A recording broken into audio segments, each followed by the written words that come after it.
We're going to head back to the voicemail of Truth and Reason. This one about a couple of the Browns' high-profile offensive players.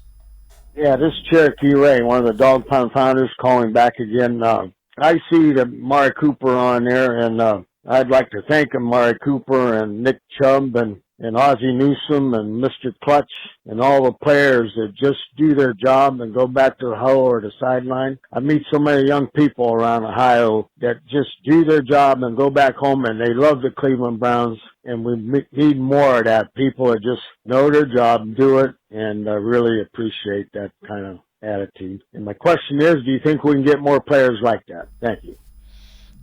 As always, appreciate all of the voicemails. Let's welcome in Randy Gurzy from Dog Pound Daily. Randy, they're Chubb and Amari Cooper they're different than most in the NFL. So you appreciate them and you like what they stand for. Yeah, they're both great. And to the caller's question, yeah, you want to have guys like that on your team, but I think that you kind of run a fine line. You don't want to have everybody on your team like that. You got to have some people that are emotional and kind of get people fired up. Myles Garrett's one of those recently. He's been talking a whole lot more, and people respond to that too.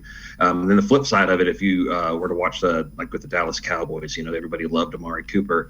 And it seemed like people started to turn on him when things weren't going right, when the offense wasn't moving. People started saying he showed no emotion. So, yeah, you want to have people like that. But, having some of the more up-tempo guys is also good. Yeah, and again, it's there are so many different ways to get it done. The bottom line is, and that's a very valid point. Cowboy fans kind of, when things were going well, they loved the lack of emotion. When things weren't going well, they wanted him to start throwing his helmet, and that's just not who he is. Yeah, exactly.